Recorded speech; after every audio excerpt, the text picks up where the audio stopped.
मेरे प्यारे देशवासियों, नमस्कार। मन की बात में एक बार फिर आपसे जुड़कर मुझे बेहद खुशी हो रही है। देश के अलग अलग हिस्सों में हमारे देश के लोग देश हित में, समाज में हित में ऐसी अद्भुत चीजें कर रहे हैं और जब उनके विषय में सुनते हैं तो हमें एक नई प्रेरणा मिलती है। आज कार्यक्रम की शुरुआत मैं एथलेटिक्स में देश की ऐसी ही उपलब्धि से करूंगा। कुछ दिन पहले ही झारखंड के रांची में national senior athletics federation competition हुआ। इसमें करीब 800 एथलीट्स ने हिस्सा लिया। देश भर से आए थे। इस दौरान 4 अलग-अलग इवेंट में 4 नेशनल रिकॉर्ड टूटे। गुरिंदर वीर सिंह, विशाल टीके, तेजस्विनी शंकर, देव मीणा और कुलदीप कुमार, इन साथियों ने अलग अलग कैटेगरी में नए रिकॉर्ड बनाए। मैं सबसे पहले तो इन सभी को बहुत बहुत बधाई देता हूं। साथियों, एक इवेंट जिसकी देश भर में बहुत चर्चा हो रही है वह है 100 मीटर रेस, 100 मीटर की दौड़। महज 2 दिनों के भीतर मेंस 100 मीटर रेस में नेशनल रिकॉर्ड 3 बार टूटा। जिन 2 एथलीट्स ने ये कमाल दिखाया है वे हैं गुरिंदर वीर सिंह और अनिमेष कुजूर। मैंने सोचा इस बार मन की बात में इन दोनों खिलाड़ियों से बात की जाए। अनिमेष जी नमस्कार।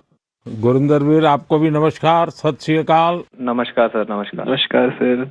अच्छा भैया, आपने तो बहुत बड़ा अचीवमेंट किया है।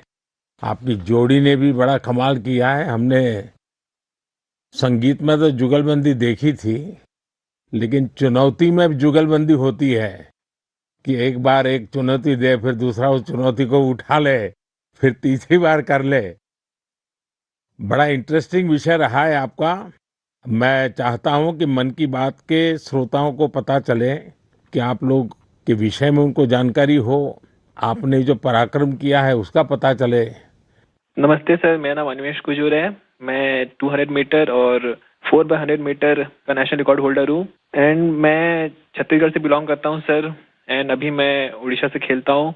मैं लास्ट ईयर एशियन मेडल और वर्ल्ड यूनिवर्सिटी गेम्स मेडल लेके आया एंड मैं एथलेटिक्स 2021 से चालू किया जब मैं स्कूल से पास आउट हुआ। मैं सैनिक स्कूल अंबिकापुर से पास आउट हूँ एंड मैं पहले फुटबॉल खेला करता था एंड मेरे पेरेंट्स कोविड के समय मुझे थोड़ी बहुत छूट देते थे कि तू जाके बाहर दौड़ ले या खेल ले। तो जब कोविड खत्म होने लगा तो मेरे फुटबॉल के जो फ्रेंड्स थे उन्होंने मुझे बोला कि स्टेट मीट होने वाला है, जाके तू पार्टिसिपेट कर। एंड मैं पार्टिसिपेट किया एंड मुझे पता नहीं था कि वहाँ से नेशनल का सिलेक्शन है एंड मैं वहाँ से नेशनल का सिलेक्ट हुआ एंड आज मैं इंडिया को रिप्रेजेंट कर रहा हूँ इंटरनेशनली।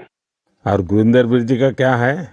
नमस्ते सर, मेरा नाम गुरिंदर वीर है और मैं इंडियन नेवी में पैटी ऑफिसर हूँ और मैं इंडिया का सबसे तेज स्प्रिंटर हूँ। अभी मैंने 100 मीटर में 10.09 का नेशनल रिकॉर्ड बनाया है और मैं पहला इंडियन हूँ जो 10.1 के बैरियर के नीचे भागा है। और मैं कोशिश कर रहा हूँ मैं ट्रैक और वर्दी में भी अपने देश की सेवा करूँ। मेरे फादर और मेरे ग्रैंडफादर दोनों स्पोर्ट्स करते थे, तो हमारे इंडिया का कल्चर है जब भी कोई त्योहार होता है जैसे दिवाली जैसे नया साल, तो हम अपने घर की सफाई करते हैं। तो मैं अपने फादर की ट्रॉफीज और मेडल्स की सफाई करता था, तो मेरे को वो बहुत अच्छा लगता था। मैं बहुत खुश होता था तब जब मैं कोई ट्रॉफी साफ करता था, तो मैं पूछता था अभी ये ट्रॉफी कहाँ जीती, ये मेडल कहाँ जीता, ये फोटो कब की है। तो फिर मेरे को वो अपनी कहानी सुनाते थे भी मैं यहाँ खेलने गया, मैंने ये नेशनल मेडल जीता, ये मैंने अपनी टीम को इतना जिताया। तो फिर मैं भी उनको बोलता था भी मैं भी कोई स्पोर्ट्स करनी है। वो रनिंग करने जाते थे मॉर्निंग में, तो मैं उनको बोलने लगा भी मेरे को भी लेके जाया करो आप अपने साथ। तो मेरे को लेके जाने लगे, जो उन्होंने अपनी गेम स्पोर्ट्स में सीखा था तो मेरे को सिखाने लगे, तो मेरा इंटरेस्ट बनने लगा। मैंने यूसेन बोल्ट का वर्ल्ड रिकॉर्ड टूटता हुआ देखा। तो एक स्टोरी है ऐसे फनी, मैं अभी टीवी देख रहा था तो मम्मी ने मेरी ने टीवी बंद कर दिया, भी अभी बेटा पढ़ने का टाइम हो गया, आप पढ़ो। तो मैं कभी ठीक आप मेरे को टीवी नहीं देखने देते, एक दिन ऐसा आएगा आप मेरे को टीवी में ढूंढोगे भी, देखो वो गुरिंदर दौड़ रहा है। तो मेरे को भी खुशी होती है जब मेरी माँ मेरे को टीवी पे दौड़ता हुआ देखती है। वाह वाह वाह, बड़ी शानदार बात है भी आपकी तो। हाँ जी, मिडिल क्लास फैमिली है सर। फिर मेरे फादर वो भी वॉलीबॉल खेलते थे घर की प्रॉब्लम्स की वजह से उन्होंने अपनी स्पोर्ट्स छोड़ दी। उनका जो सपना पूरा करने वाला रह गया, तो उन्होंने मेरे अंदर वो सपना देखा भी मेरा बेटा वो सपना पूरा करेगा। तो मैं उनसे बातें करता था, फिर सुनता था मिल्खा सिंह इतनी मेहनत करते थे। मैं उनको बोलता था मैं भी एक दिन आपका सपना पूरा करूंगा। तो बोलते सपना पूरा ऐसे नहीं होता, उसके लिए बहुत हार्ड वर्क करना पड़ता है, मेहनत करनी पड़ती है। उनकी उल्टियां करते थे, धूप में भागते थे, सारा सारा दिन ट्रेनिंग करते थे। तो वो चीजें मेरे को इंस्पायर करती थी। मेरे फादर मेरे को इंस्पायर करते थे कि मैं भागूंगा अपने देश के लिए मेडल लाऊं, जीतूं। और ये भी था भी जब मैंने इवेंट चूज किया 100 मीटर, सभी मेरे को बोलते थे भी 100 मत करो, 100 इंडियंस का इवेंट नहीं है, इंडियंस की बॉडी 100 मीटर के लिए बनी ही नहीं है। तो मैं और मेरे फादर हमेशा बोलते थे भी गुरिंदर, हमने ये चूज किया है, हम इससे पीछे नहीं हटेंगे। जो हमें बोलते हैं अभी हम नहीं कर सकते, हम उसको करके दिखाएंगे और तू करके दिखाएगा, मुझे तेरे पे भरोसा है। तो वो भरोसा जब मेरे को मेरे फादर ने मेरे पे किया, तो मैं उस भरोसे को अपनी हिम्मत बना के मैं चला और मैं आज हर इंडियन बोलता भी इंडियन स्प्रिंट कर। देखिए, आप दोनों ने बहुत बड़ा कमाल किया है और सिर्फ 2 दिनों के भीतर आप दोनों ने 3 बार नेशनल रिकॉर्ड तोड़ा है। 100 मीटर रेस में दौड़ना, और जैसा गुरिंदर वीर जी ने कहा कि लोग कहते हैं कि भारत के लोगों का तो बदन इस काम के लिए है ही नहीं, इतना मुश्किल होते हुए भी आपने काम किया। तो ये दोनों से मैं जानना चाहूंगा, और मन की बात के श्रोता भी सुनना चाहेंगे कि कौन सा जज्बा था, क्या जीत थी, क्या सोचा था और कैसे कर रहे थे? ये कितना मुश्किल होता है? जी सर, मैं गुरिंदर, मैं जब स्टार्टिंग में सर बहुत स्ट्रगल था, बहुत बार डाउट भी आया कि मैं सही कर रहा हूँ, मैं सही चूज किया, क्योंकि हर बार आप नहीं जीते, कभी कभी आप सीखते हो। जब मैं हारता था, जब मैं सही परफॉर्मेंस नहीं आती थी, कोई इंजरी आ जाती थी, तो मेरे घर वाले मेरे को सपोर्ट करते थे भी कोई नहीं, एक दिन बुरा चला गया या एक साल बुरा चला गया तो इससे जिंदगी खराब नहीं होती, सपने देखना नहीं छोड़ते। तो मेरे कोच ने भी मेरे को ये सिखाया, अगर तू नहीं करेगा तो कोई और नहीं कर पाएगा। तो ऐसे जब हमारी कम्युनिटी, हमारे आसपास के लोग हमें उत्साहित करते हैं, तो हमारा कभी वो मोटिवेशन नहीं टूटता। अनिमेष जी। सर मुझे तो सारे लोग बोलते थे कि जब मैं 2021 में चालू किया एथलेटिक्स, तो मुझे बोलते थे कि देख ये नया नया फील्ड है, तू कर पाएगा कि नहीं। तो मैं बोला कि अब मैं इस फील्ड में घुसा हूँ तो करूंगा ही। मेरे पापा भी हमेशा मुझे बोलते थे कि तू इस फील्ड में घुसा है तो कभी पीछे मुड़ के देखना मत, क्योंकि सोचते तो सभी हैं कि ये करना है वो करना है, बट करके बहुत कमी दिखाते हैं। तू बस इस फील्ड में घुसा है तो इस पे अमल रहना, इस पे आगे बढ़ना है। देखो सारी फैसिलिटीज सब चीज़ हम लोग सपोर्ट करेंगे, फैमिली सपोर्ट, फाइनेंशियल सपोर्ट, सब चीज़ हम लोग करेंगे, बस तू मेहनत कर और इंडिया को दिखा कि इंडियंस भी भाग सकते हैं। क्योंकि ये मुझे भी लोग बोलते थे कि इंडियंस की जीन्स ऐसे नहीं है कि वो सब 10 या सब 10-1 के अंदर भाग सकते हैं या कोई स्प्रिंट कर सकता है। बट अभी हम दोनों ने ऐसे प्रूव किया कि इंडियंस भी कर सकते हैं, ऐसा कोई हार्ड नहीं है हमारे लिए, हम भी सब कुछ कर सकते हैं।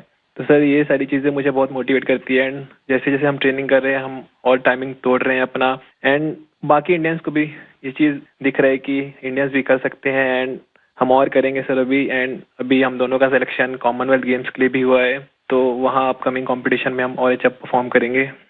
अच्छा, देखिए, मेरे मन में भी एक कुतूहल है और लोगों को भी होगा। मैंने सुना है कि आप दोनों अच्छे दोस्त भी हैं। आप दोनों ने कुछ ठान रखा था क्या कि तुमने मेरा रिकॉर्ड तोड़ा तो मैं तेरा रिकॉर्ड तोड़ दूंगा? पहले अनिमेष बता दे। सर जी पहले रिकॉर्ड 10.18 का था जो कि मेरा ही था, एंड देन उसको गुरिंदर भैया ने सेमीफाइनल में तोड़ दिया 10.17 करके, एंड मैंने फिर से उसको सेमीफाइनल 2 में 10.15 करके तोड़ दिया। तो उस समय जब मेरा सेमीफाइनल हुआ तो हम दोनों ही खुश थे कि हाँ चलो ठीक है, तो आज रिकॉर्ड टूटा एंड चलो हम दोनों ने तोड़ा ऐसा। क्योंकि उस समय कंपटीशन में राइवलरी रहती है, बट हम दोनों ठान के रखे थे पहले से ही कि उससे पहले हम लोग सऊदी अरेबिया भी गए थे कंपटीशन करने के लिए। तो वहाँ भी हम दोनों रूममेट थे, तो हम दोनों वहाँ भी ऐसा बात करते थे कि इंडिया के स्प्रिंटिंग को आगे लेके जाना है, एंड हमारे ही हाथों में है वो चीज़, हम जो करेंगे वही बाकियों को मोटिवेट करेगा।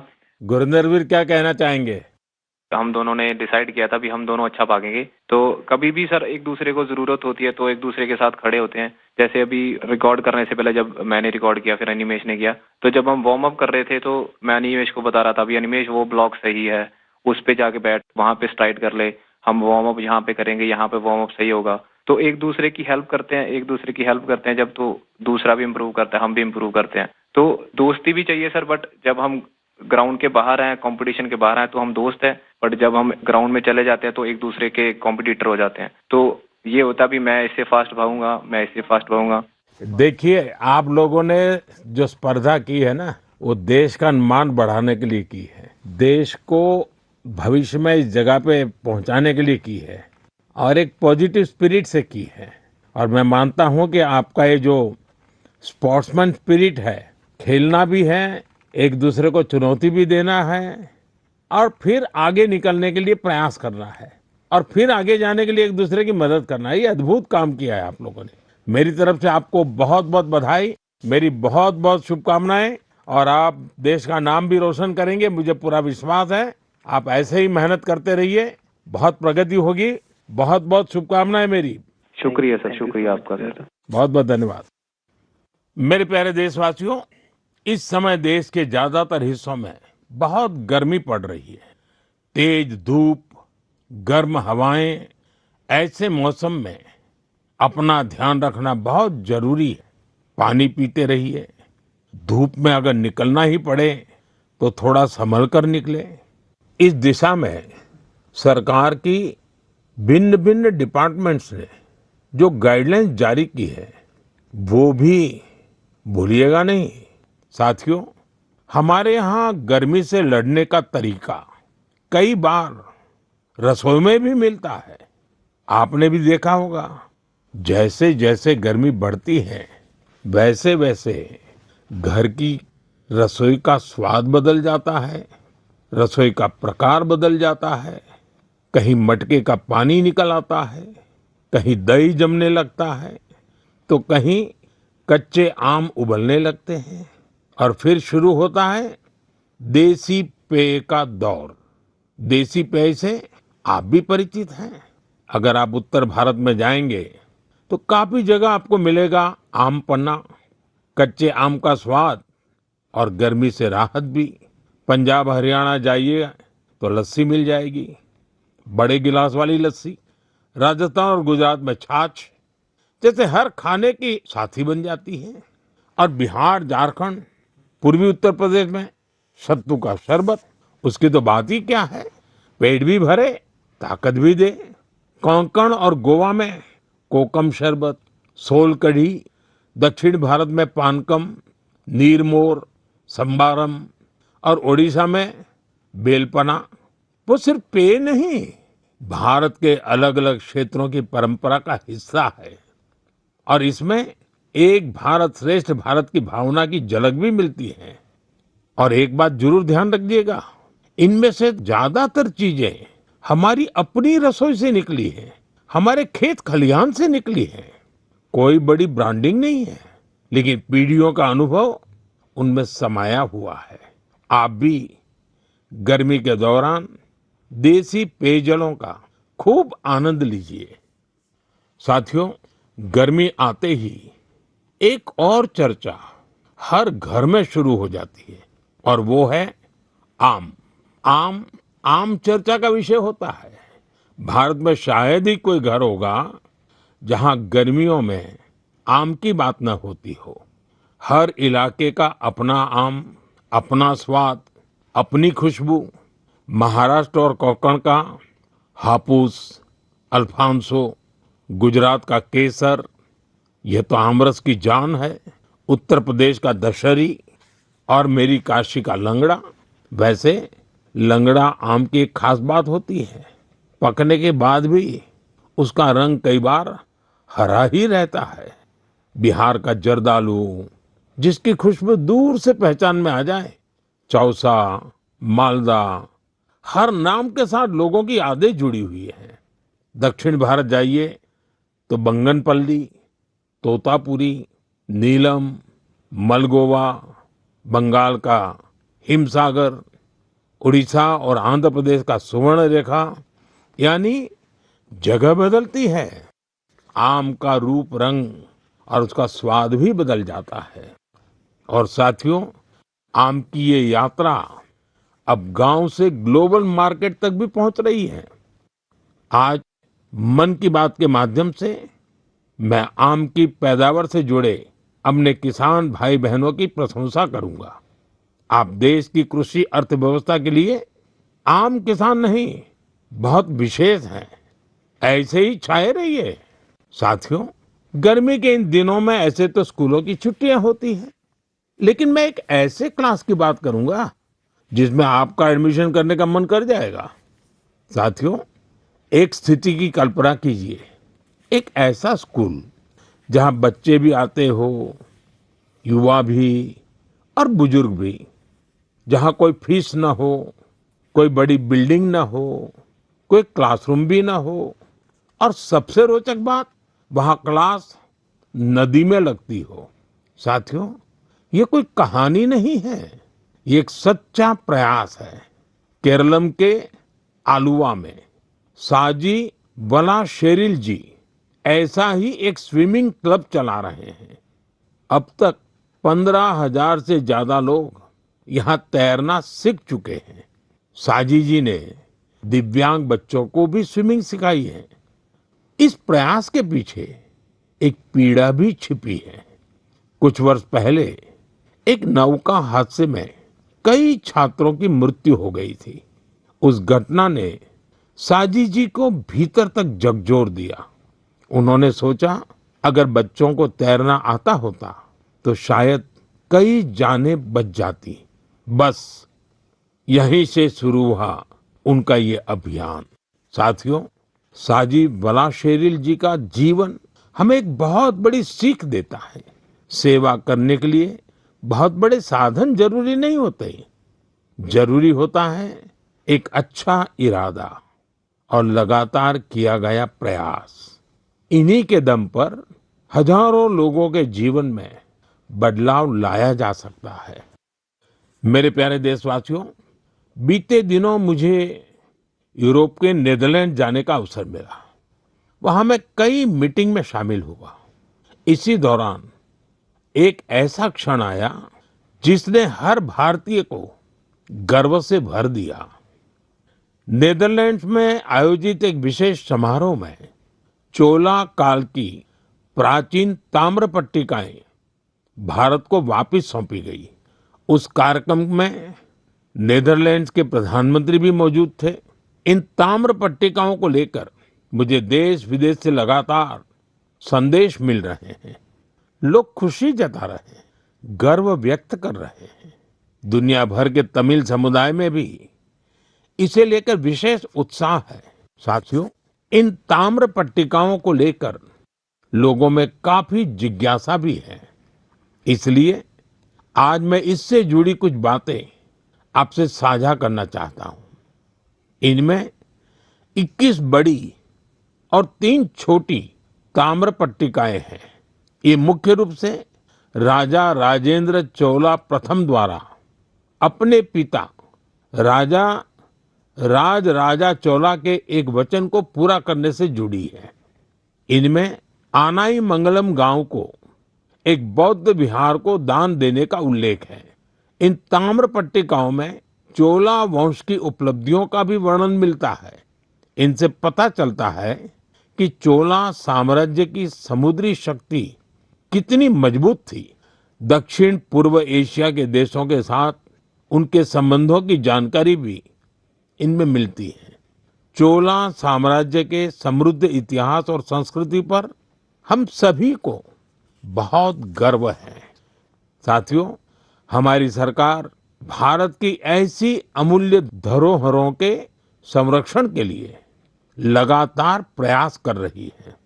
इसी क्रम में ज्ञान भारतम अभियान के तहत छत्तीसगढ़ के मल्हार में भी एक महत्वपूर्ण खोज हुई है।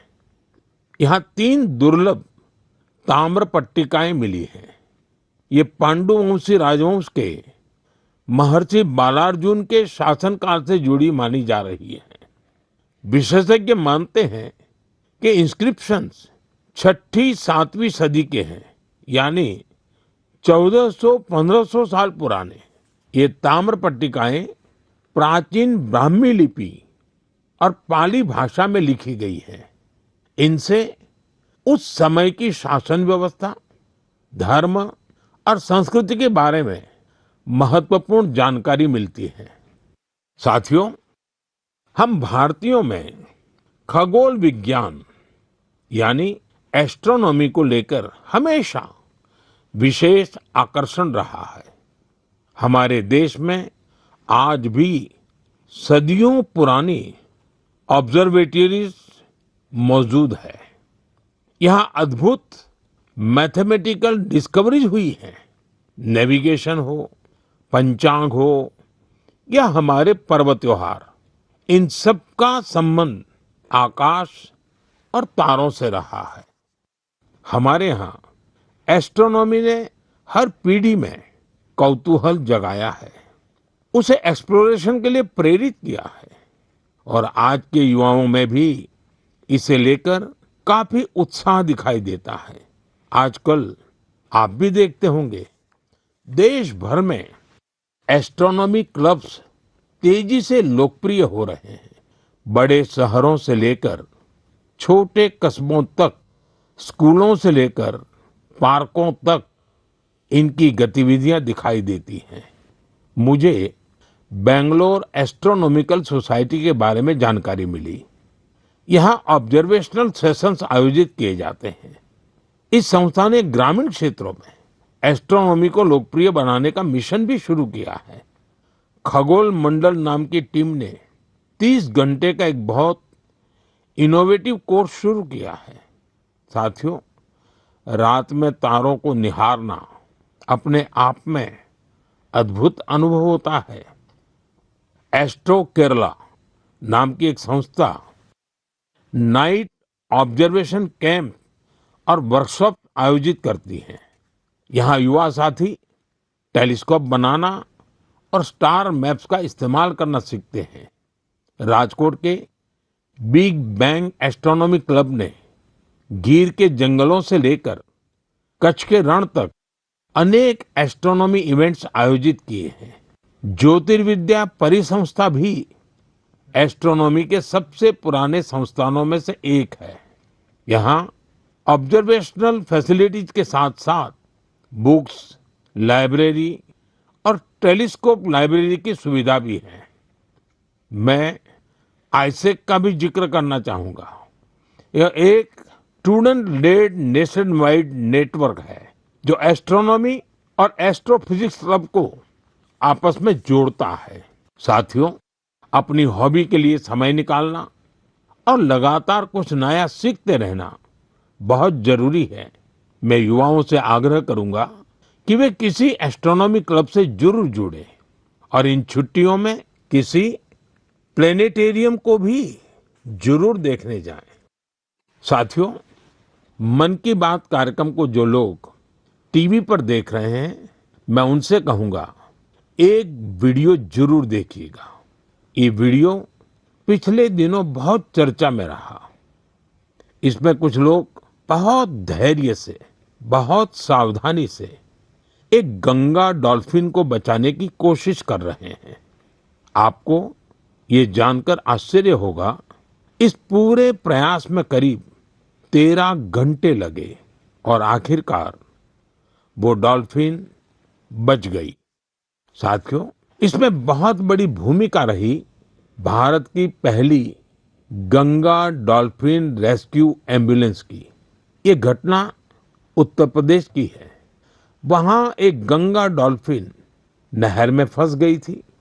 ऐसे समय में नमामि गंगे अभियान के तहत बनी ये एम्बुलेंस उसके लिए उम्मीद बनकर पहुंची। फिर बहुत सावधानी से उसे बाहर निकाला गया, उसकी जांच की गई, उसका इलाज किया गया और उसके बाद उसे सुरक्षित राप्ती नदी में छोड़ दिया गया। एक तरह से कहें तो एक जीवन फिर अपने घर लौट गया। साथियों, ये डॉल्फिन रेस्क्यू एम्बुलेंस बहुत खास है। इसे एक चलते फिरते अस्पताल की तरह तैयार किया गया है।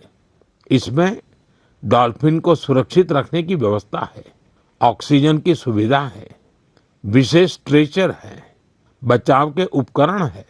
यानी अगर कोई डॉल्फिन घायल हो जाए, नहर में फंस जाए या नदी से कट जाए तो तुरंत उसकी मदद की जा सकती है। साथियों, जब हम गंगा डॉल्फिन को बचाते हैं तो हम सिर्फ एक प्रजाति को नहीं बचाते, हम गंगा की जैव विविधता को बचाते हैं, नदी के पूरे जीवन तंत्र को बचाते हैं और अपनी आने वाली पीढ़ियों के लिए प्रकृति की एक अमूल्य धरोहर भी बचाते हैं।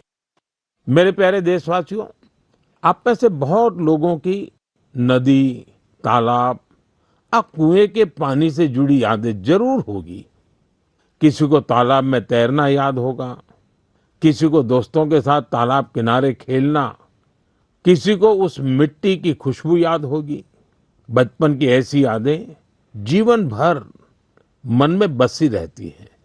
साथियों, ऐसी ही यादों को बचाने की एक प्रेरक गाथा उत्तर प्रदेश के बस्ती जिले से सामने आई है। बस्ती के आकाश गुप्ता अपने गांव की मनोरमा नदी को देखकर बहुत दुखी होते थे, क्योंकि जिस नदी को उन्होंने बचपन में साफ और जीवन देखा था, समय के साथ उस नदी में प्लास्टिक जमा होने लगा था, गंदगी बढ़ती चली जा रही थी। श्रीमान आकाश ने तय किया कि शिकायत नहीं करेंगे, एक नई शुरुआत करेंगे। शिकायत नहीं, शुरुआत मंत्र बन गया। उन्होंने अपने दोस्तों को साथ लिया। सिर्फ जाल था, फावड़ा था, टोकरी थी और सबसे बड़ी ताकत थी कुछ बदलने का संकल्प। ये युवा नदी में उतरते थे, जलकुंभ भी निकालते थे, प्लास्टिक और कचरा बाहर लाते थे। कई बार एक दिन में 50-60 किलो तक कचरा नदी से निकाला गया। धीरे धीरे मनोरमा नदी का वह हिस्सा फिर से साफ दिखने लगा। आसपास के लोगों का ध्यान भी इस काम की तरफ गया। लोगों में स्वच्छता को लेकर जागरूकता बढ़ी। साथियों, ऐसी ही एक प्रेरक कहानी गोवा से भी सामने आई है। गोवा के बाल कृष्ण अय्या जी रिटायर्ड टीचर हैं, लेकिन समाज के लिए काम करने का उनका उत्साह आज भी वैसा ही है। उन्हें मड्डी तोलाब इलाके में पानी की समस्या बहुत परेशान करती थी। उन्होंने भी समाधान के लिए काम शुरू किया। बालकृष्ण जी ने पाइपलाइन बिछाने के काम में महत्वपूर्ण भूमिका निभाई। इससे कई घरों तक पानी पहुंचा। जिन परिवारों को पानी के लिए रोज संघर्ष करना पड़ता था, उनके लिए यह बहुत बड़ी राहत बनी। साथियों, पिछले महीने मुझे एक बहुत अच्छा अनुभव हुआ। इसका संबंध मन की बात से भी जुड़ा है, इसलिए आज मैं इसकी चर्चा आपसे करना चाहता हूँ। तमिलनाडु के नागरकोइल में मेरी मुलाकात एक टीचर से हुई। करीब 3 दशक पहले भी मैं उनसे मिला था। मैं बात कर रहा हूँ गिरिजा अम्मा जी की। इस मुलाकात के दौरान कुछ युवा स्टूडेंट्स भी उनके साथ थे। साथियों, गिरिजा अम्मा जी करीब 15 स्कूल चलाती हैं। इनमें चेन्नई का जय गोपाल गरोडिया हिंदू विद्यालय बहुत प्रमुख है। उनकी देशभक्ति की भावना हर भारतवासी को प्रेरित करने वाली है। उन्होंने मन की बात से प्रेरणा लेकर देश के अनेक सैनिकों के लिए योगदान का संकल्प लिया। इसके लिए उन्होंने अपने सभी स्कूलों के स्टूडेंट्स को प्रेरित किया। उन्होंने बच्चों से कहा कि वे वीर जवानों के लिए हर दिन 1 रुपया योगदान दें। यानी एक साल में हर स्टूडेंट की ओर से 365 रुपये जमा हुए। इस छोटे छोटे योगदान से करीब 40 लाख रुपए इकट्ठा हुए। गिरिजा अम्मा जी ने इस पूरी राशि का चेक मुझे सौंपा। उनसे बातचीत के दौरान मैंने महसूस किया कि माँ भारती के प्रति उनका समर्पण कितना गहरा है। पिछले वर्ष ही चेन्नई के पहले हिंदू विद्यालय ने अपने 50 वर्ष पूरे किए हैं। देश की शिक्षा और सांस्कृतिक गौरव को आगे बढ़ाने में स्कूल नेटवर्क की भूमिका बहुत प्रशंसनीय है।